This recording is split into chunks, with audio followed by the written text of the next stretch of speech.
Hey dudes, I'm Hilah. Welcome to Hilah Cooking. So it is almost springtime, and that means that you're going to start seeing a lot of asparagus in the grocery store for the next couple of months. And well, if you live in the northern hemisphere anyway. And it's one of my favorite vegetables, and I'm going to show you how to make one of my very favorite recipes with that, and that is roasted asparagus, which is very elegant, if I do say so myself, messieurs and madames. All right, so I've got my asparagus here.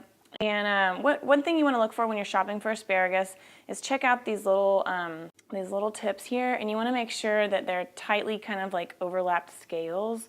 You don't want them like kind of peeling off or looking dry. Like this one maybe looks a little bit, I don't know if you can see that, but this one looks a little bit older. So what you want is these really tight little scales here.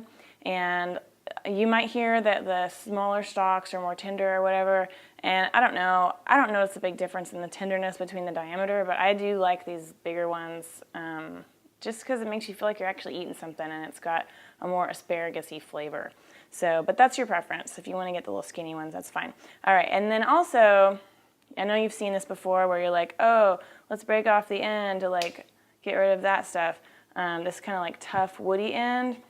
And that's a fine way to do it, but honestly, I'm not going to stand here all day and snap each of these off individually. So I'm going to use this as kind of a guide and then just go through with my knife and cut off those little woody ends. And this is 2 pounds of asparagus here. That might seem like a lot, and it kind of is for just like 2 people or something. But I'm going to keep this in the fridge all week, and then like when it's time to make breakfast, I'll have some already cooked asparagus that I can put in my omelet or my frittata or whatever. Okay, so our last 2 little guys. All right, now I've got them all on my baking sheet here. I'm just going to drizzle a little bit of oil. I've got some chili oil here. That seems like a fun little thing to use. So, I don't know. I'm going to probably use less than a tablespoon for this whole 2 pounds. Of asparagus, and then a little bit of salt and a little bit of black pepper.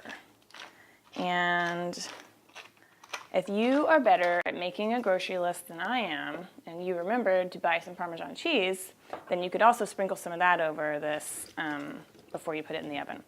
But we're just gonna kind of use your hands. Don't be afraid to get messy.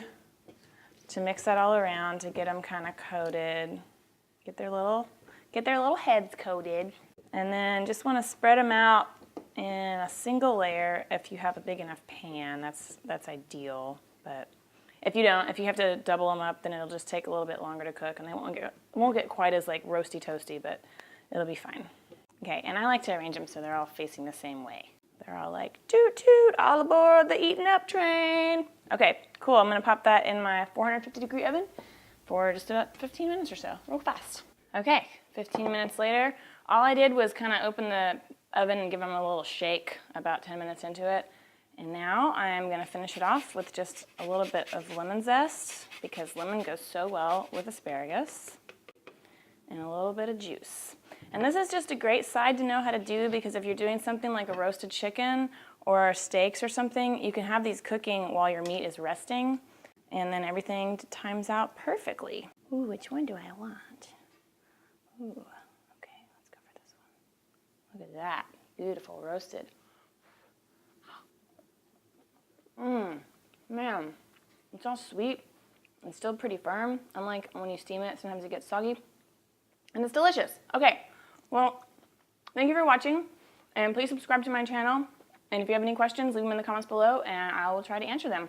All right, thanks for watching. Have a good night.